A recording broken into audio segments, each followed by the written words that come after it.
Finally. Yeah. It's really good and great to see you, Clarissa, over there, and it's my pleasure that you made it. I know how it's tough to get some signal back in Kenya. Yeah. Sure. Sure. I really tried my best. So, how are you doing, Clarissa? How are you today? I'm doing fine unless you start pronouncing my name well. So, all right. I'm really used to Tina, and I hope if I use Tina, you will not feel offended because that's the one that I would be comfortable with pronouncing, right? It's okay. It's okay to learn. I'm Claris Tina. Claris Tina. So it's not Clarissa. All right. That's great. So it's great to see you, and thank you so much for accepting this call and accepting this invitation to talk to the youth, Claris. And just with a way of introduction, may I just give you this forum to introduce yourself in the best way possible? Because we are told that when you give an introduction yourself, it sounds more powerful and more clear than when somebody introduces you, right? Yeah, sure. Yes. Thank you. Um, so my name is Claris Tina Awor. I am 25 years old, and I am HIV positive. Okay, I'm not HIV positive. I am Claris Tina. HIV lives in me, but it doesn't define who I am. Yeah, so I'm a young person living in Kenya, and also the CEO for WICAF. I'm the founder for WINAM CARE for Adolescents. Yeah, this is a group that I started to support the adolescents who are HIV positive as well. That's great, Tina, and I really appreciate you. You know, last time that we were in such a conversation, we never had time to, talk much and also educate the youths and the world at large in the view of the society. You know, we are living today in a society where people are viewed with what they can provide, not what they are. So, what generally this show does is to try and tell people that we need to accept ourselves as we are, not because of the possession we have. And, Yeah. being a woman or being a lady, I would call you a young woman, who has a tremendous story to tell. You know, I've gone through the story you shared about yourself. I've gone through the works that you're doing, and they're so marvelous things. So, in the shortest description, I would like to know what was life like, Clarice, growing up as a child, as a student, and until when you discovered yourself?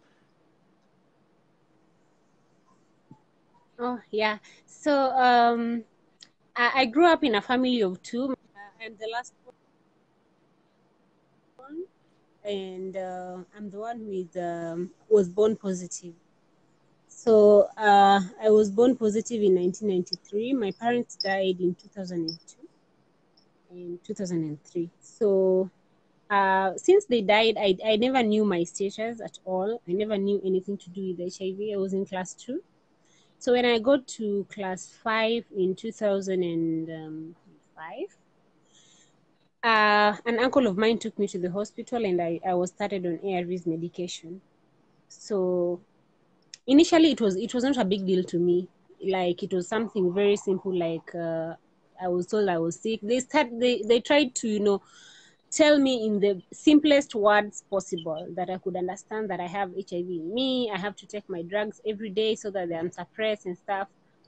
At that point, it was nothing to me. I was like, okay, give me the drugs, I will take. So reality started dawning when now I was growing up into my adolescent stage.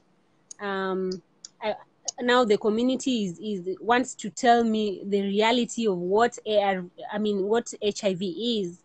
When you play with your mates, when you go visiting somewhere, you hear what people talk about. The mother died of HIV, things like that. Yes. So what the community was saying about HIV is what made me start feeling like, so it's this bad. But initially I was very innocent. I was thinking, fine, I'm sick, I'm supposed to take my drugs. But according to the community, it was not that simple.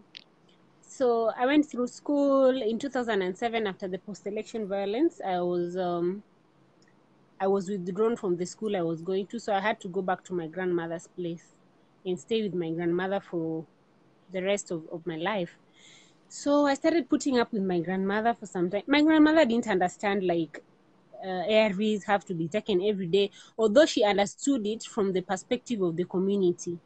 Like HIV is something very bad. You know, those days when HIV was a skeleton, scarecrow, hatari, things like that, when they would put a lot of billboards showing how bad having HIV would be. So staying with my grandmother, I can remember very well she loved me so much. She used to provide for us, as much as sometimes we'd go without food, or sometimes we would go like a whole day without having anything, but she would always tell me, just take your drugs, although she didn't understand that they're supposed to be taken on time or something, the details in it, but only she knew that I'm supposed to take my ARVs. So when I completed primary school, I went to high school. And high school comes with several challenges as well. As someone who has to take your drugs every day, I had to receive at least a stroke of cane every day for coming late to class, because I have to take my drugs at maybe at 7 a.m. in the morning, 7 p.m. in the evening. And at that time, the school routine will not run with the time when I take my drugs.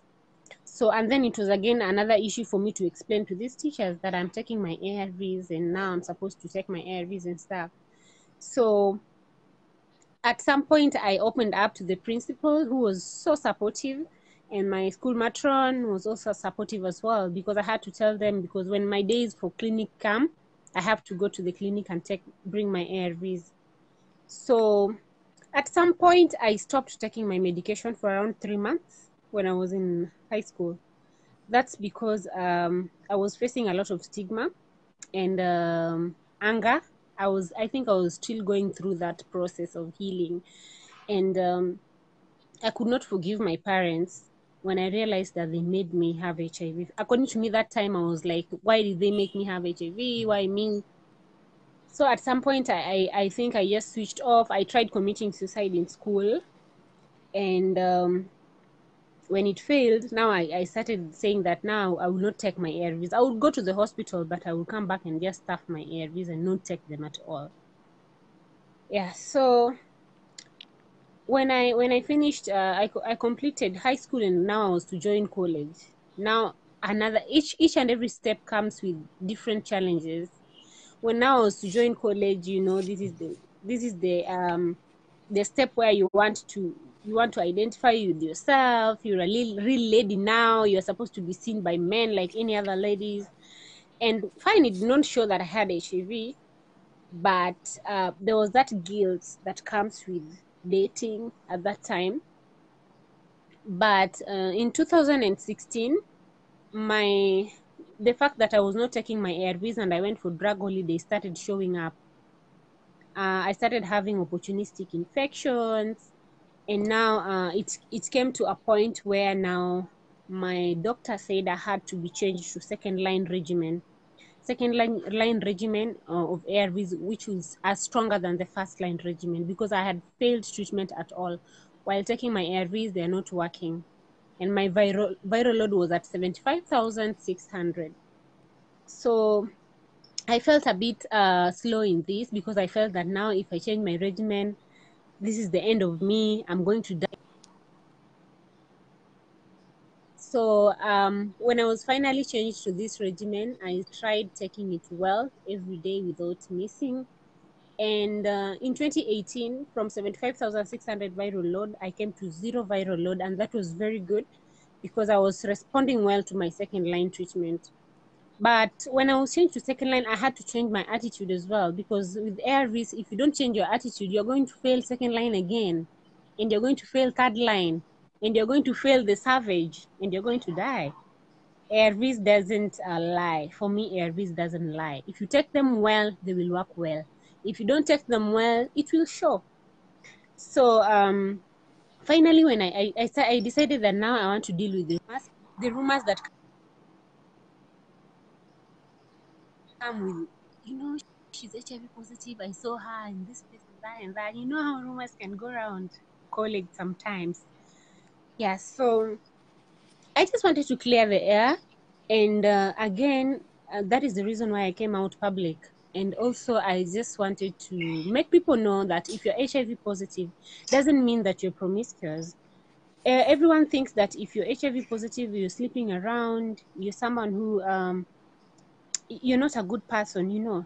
So I just wanted to clear the air on that. And also, I wanted to talk on behalf of someone who is going through the same thing that I'm going through.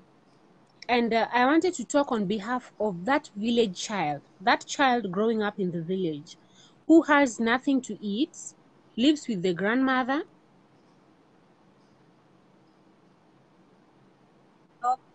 no any reminder system just to remind them that it is time to take your ARVs. I want to be here for them and tell them that, you know what, I went through the same process. I grew up in a village, very remote area, and I still made it. Okay, fine, I haven't made it yet, but I'm at a place in my life where I think I have made it, because when I look back to where I have come from, it is for me, I think I have made it. I have made it so well. So I'm standing out for that adolescent. So then that is what made me to start an organization. One day I just sat down and thought, how best can I give back to the society? How best can I stand for that child who is going through? I am employed by a program called Faces. So I work at a place called Nyahera in Kisumu East. It's Nyahera Sub-County Hospital. So I'm in a position, I'm placed in a position where I see the adolescent from 10 to 25 years. They come to the hospital every day to refill their ARVs. I talk to them, I give them psychological counseling. So at some point, I used to get a similar story as mine. When they talk to me, I feel like this is me, actually. This is me when I was young. They tell me how my grandmother has no watch. Like, you tell them, when you're counseling them and you're telling them, you have to take your ARVs on time. You know, if you don't take your ARVs on time, they will not work. So most counselors do that. But what I'm asking myself is that after telling this child that you have to take your ARVs on time, where is this child going to get that watch? I mean, these are kids who, is the grandmother going to buy a watch, or is the grandmother going to buy some kales to survive with through the night? You see, I think in my time, my grandmother could not even afford a watch for me. The only watch that was in our house, and the last batteries that my mom put in that watch went off and no one replaced it. So I saw myself in this adolescent. So I started buying wristwatches for them. When they come to the clinic, I ensure at least I have a wristwatch or two. Fine, my salary was not enough to do that and also pay my bills at the same time. So I decided to ask some friends who saw what I was doing. Actually, I was posting on Facebook for well-wishers to donate to me so that at least I can buy more wristwatches for more kids. So I got well-wishers who eventually we registered as a community-based organization where we give wristwatches to these adolescents, and not only wristwatches to adolescents who are HIV positive, but also we give health talks to adolescents who are not HIV positive through school visits, because these are the adolescents who may be potentially come positive, and that is what we don't want, new infections. So basically that's what I do right now, and that is where we came up with WINAM CARE for adolescents. Adolescents' interests are really in my heart. I really want to take care of them because I have walked in that shoes. I mean, Gora, it's not like I watched this somewhere or I read it in a book. It's something that happened to me. It happened to me, and it is happening to someone out there. Definitely. And this is the little change. This is the little change that I can, it's the little change that I can do. That is the little I can do to give back to the society. So yeah, Yeah, basically that's it. absolutely. And, this is what we are talking about. We are talking about being an influence and giving an impact to the society. You know, a lot of people talk about giving back to the society. And if you allow me to bring this in, I've had a lot of politics and a lot of chaos, I could call it, on social media about one of the aspirants who's going to, vie for Kibera, a member of parliament, the by-election that is coming in next month. And I heard him as well talking about giving back to the society. And I asked myself that if at all we have to be given positions with a need to give back to the society, then we will die. The society will have to die, because if all of us, we cannot be given positions. So if it is position that is giving us the power to give back to the society, we are doomed, right? So there's one thing that I need to know, Tina. I've heard about your life in when you grew up as a child, as a student, until when you discovered yourself and you accepted. My question, and it's a very, very important question, what made you to come out in public? And did you go through counseling? Did you watch somebody? Were you influenced by a specific person that you can name? What was the influence? What was the impact that, struck your heart or struck your mind to let you decide that now I'm coming out and this is what I want to do to the society? Thank you. So the reason why I came out is because I wanted to be free. Yeah, I really wanted to be free. I was just tired of this life of kujificha, like hiding everywhere. Like I'm going out. I want to take my Self-denial, like self-denial. So, and then again, I wanted to be out here for someone who is going through the same thing that I'm going through. So like the first time I came out, it was not very easy for me. First, I wanted to come out through social media, because most of my friends are on social media. And most of my friends who bring me down, most of my friends who gossip about me are in social media. So the first day I wanted to come out as early as 2016, but I didn't. I tried coming out, then I like take one step coming out, two steps behind. 2 steps in front, 2 steps behind. So the first time I wanted to come out, I was not doing very well with treatment. I was already failing treatment. And I thought this is not the right time for me to come out. Because what am I going to tell people? What am I going to educate people about? Am I going to tell people to take their drugs well when I'm not taking my drugs well? Am I going to tell people to suppress when I'm not suppressed myself? So this is something I have battled with for almost 3 years coming out. And there's a time I even wrote a whole passage on Facebook and deleted. I did that almost 3 times. I wrote, deleted, because I was not very sure about this. And honestly, I had to go through counseling. And some of my friends, I have a friend, she's a lecturer. She used to be my teacher. She's called Rael Nyanjom. Rael is a very good friend of mine. And I used to tell her that, you know what, I want to come out. Then she's like, are you okay with it? Do you think it's the right time? Are you okay? If you're okay with it, then that's good, because you're going to be free. So I go and sit and say, no, I don't think I'm ready, you see.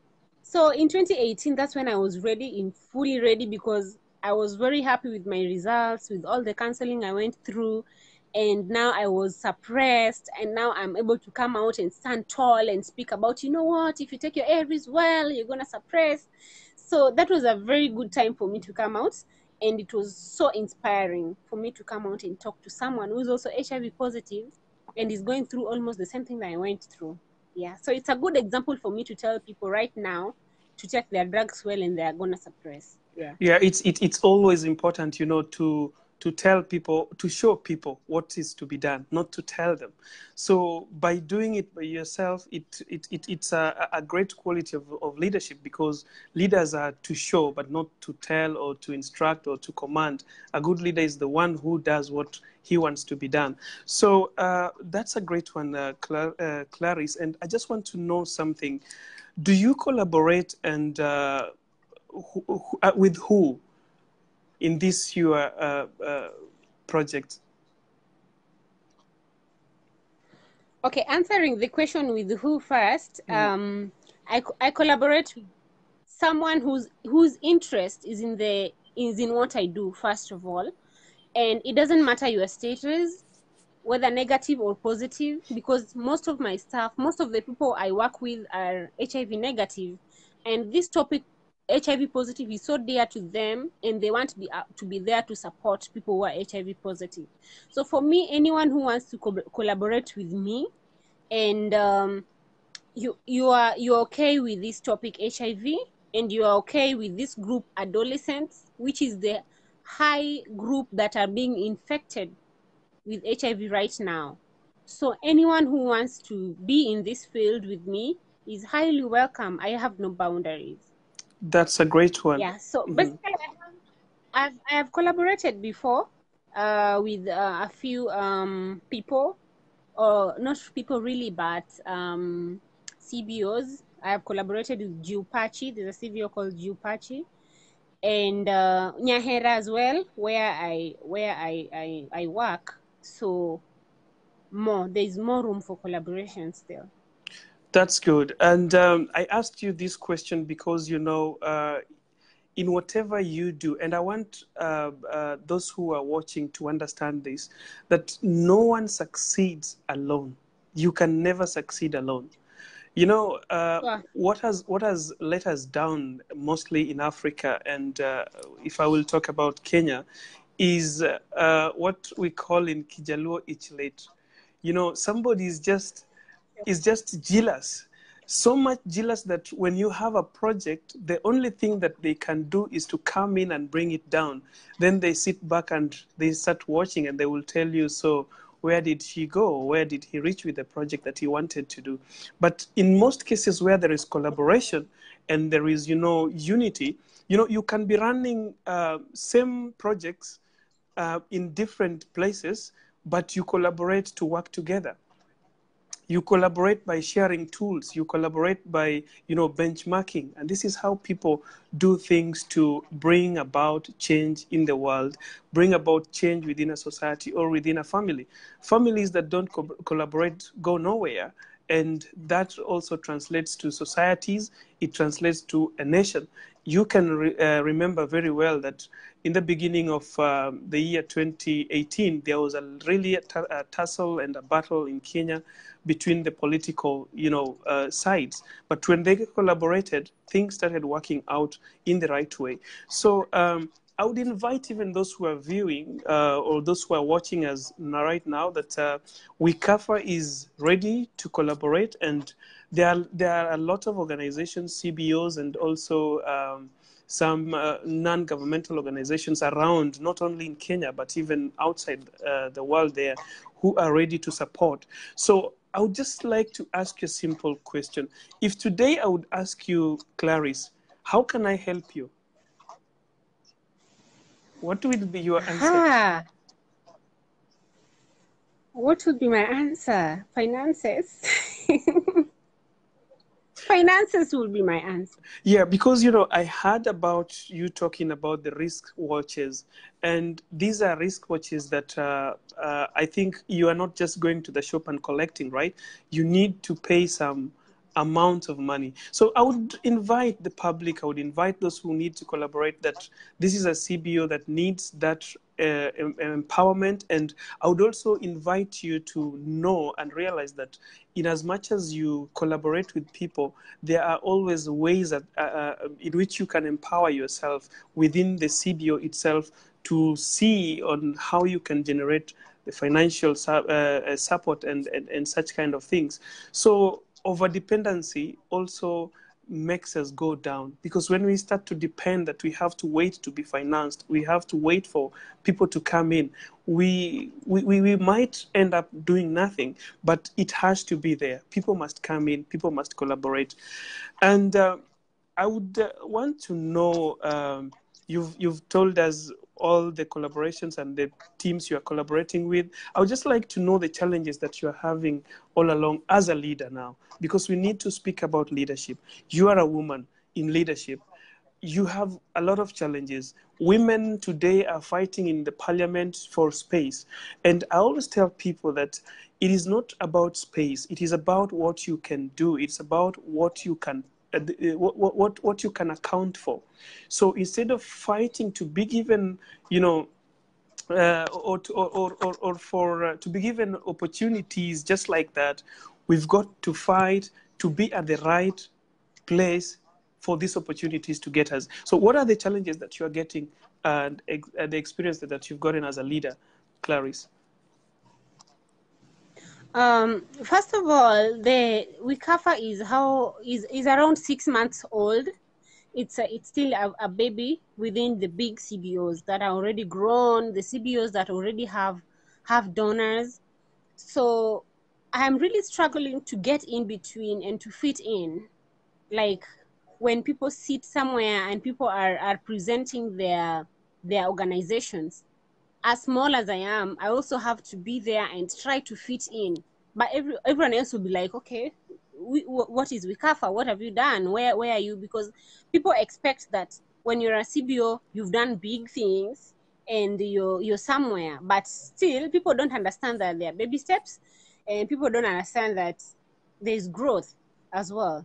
So another thing that I would say I'm going through right now is people have this notion that now you're a CEO, you have a lot of money. People don't realize that sometimes you have to walk to work because you don't have even $1 for your fare or something. You see, so people really have this notion that I'm rich, I have a lot of money.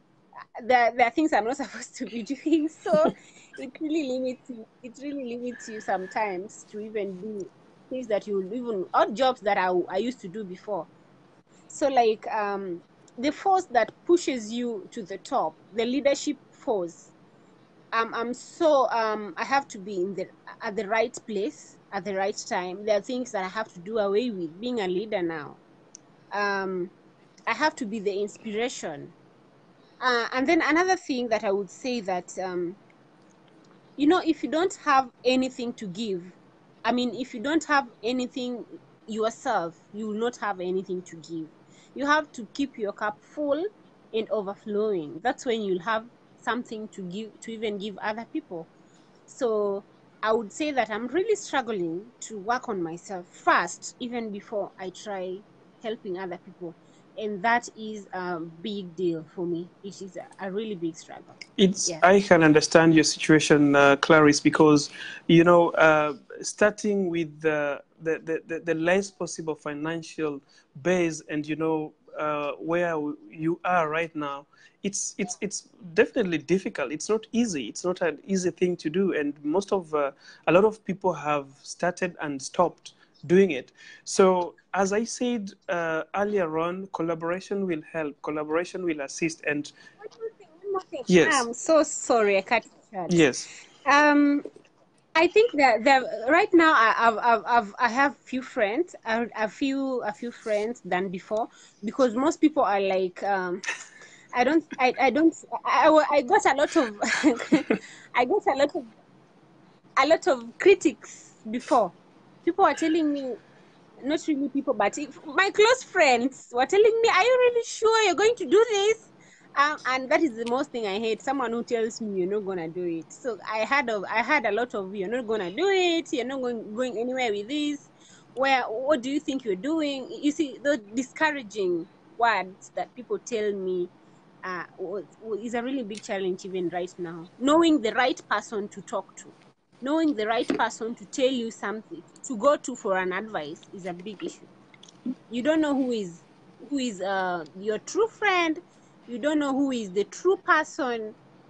You might end up trapped with someone who is really not their real friend. definitely. And you have to understand one thing, Clarice, that when you have something great to do to the society, the first people who will doubt you are your friends and even close families. I can tell you, Yeah, sure. those people who will support you are not even the close friends, are not even the family. You will be supported by some other people who will come from nowhere. But again, funny enough, when things will start coming, when you'll now become the real CEO that they want you to be, you will see them more than those who will be with you at the time that you are trying to struggle with things. So this is wild, and that is how things are. And that's why, for me, I started my page, a motivator page, because it's a page I'm using to, help people to understand that whatever you think, whatever you wake up from your bed and you dream like you want to achieve, you can achieve it. First of all, you've got to identify with yourself the real friends. You've got to know who is a real friend. We have some friends across the world who will wake up in the morning, and what they can send you are jokes. What they can send you are links that will lead you nowhere. But there's those friends who will send you some links that at least will, open up an opportunity, a link that will inspire you in the morning, a link that can send you to somebody who can mentor you. These are the friends to keep. But they are few, and we have to accept the fact that they are there because they are part of the society, and the society can never be complete with those who doesn't think good for us. So those are challenges that you will still have to face, Clarice, and you've got to remain strong. You've got to be there. There are so many people outside there who wants to support great things that you are doing, like what we are talking about now, Clarice. So I would just like to know what is the last word that you have for a young woman outside there, a young man outside there, and someone who just woke up yesterday and he's thinking like he's a great poet, but he doesn't know how to start penning down on a paper. Clarice. Start small. Don't wait. Just start. I would like to use a phrase that my aunt used when I was losing hope.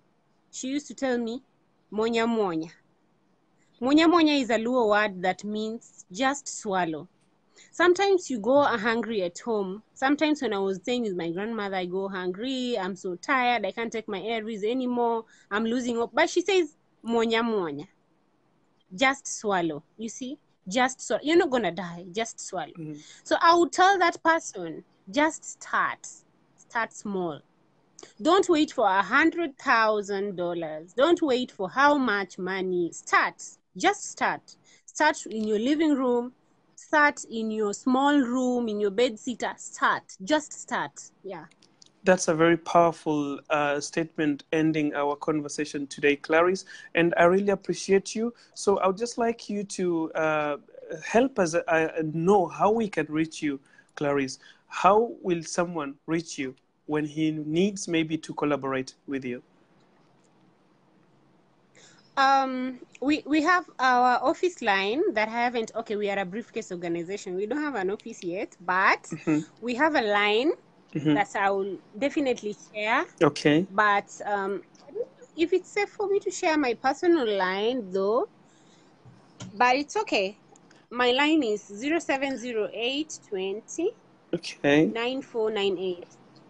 That's great. That's then, great. For anyone who would like to donate to us, if you allow me. Okay. Go ahead. For anyone who would want to donate to us, we have a pay bill number that is 247247. Then account number is 900909.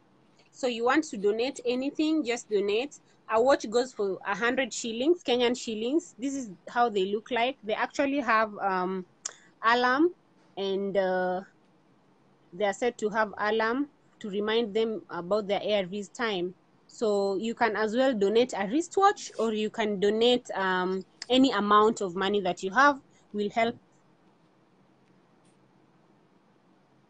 I think I'm missing Clarice. Okay, you're back. I can see you now. I wasn't even seeing your picture. I was just listening to your voice. Really? Yeah. So could you just show us the wristwatch once again so that we can see it?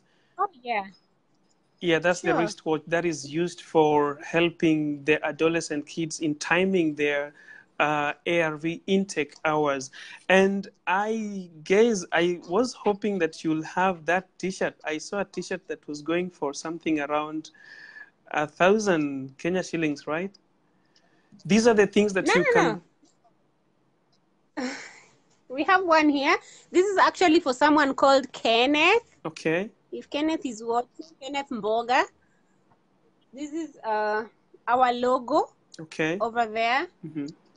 Then we have the writings. I supported an adolescent ARV's time with a wristwatch. This is a gray one. We have several colors, blue, white as well. This is Yeah. very great, Clarice, and that's what I told you. Sometimes you have to dig deep in within you to maybe 20,000 US dollars or maybe 1,000 US dollars. But if you have something that you can give, I'm selling this. Even if today you'll say that that shirt is going for 1,000,000 shillings or 1,000,000 Kenya shillings, it's okay. It might worth it because there is something that you're giving out. Because people want to touch something before they get another thing. So if you are somewhere watching and you would want to collaborate with Clarice, there are so many people outside there who can collaborate Clarice and do so many things. I see a great friend of mine watching, Oluwayemi Odubote, who is one of those guys who are pushing for women empowerment, is from Nigeria, and the CEO of Emerich, who's also doing a great job, just like you're doing. But they have expanded. They have a lot of things that they are doing. So that is the one guy that I would like you to collaborate with.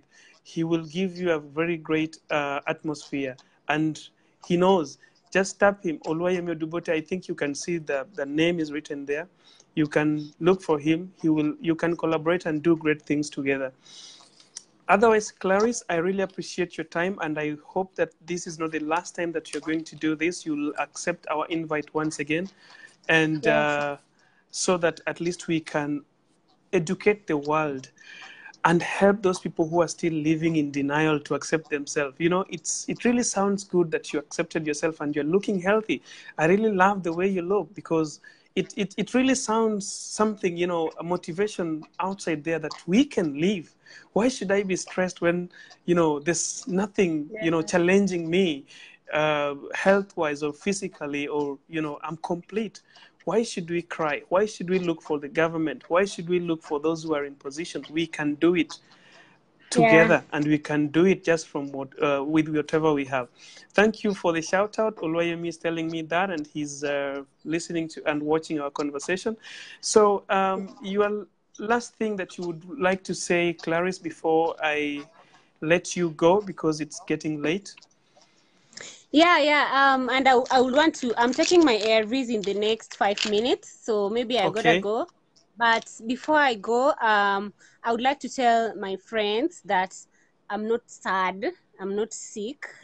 I'm not challenged, and this is just a condition that lives in me. I'm just the host of this HIV, but I'm not sick, and I don't need pity as well. So let's just love each other, and yeah, hooray.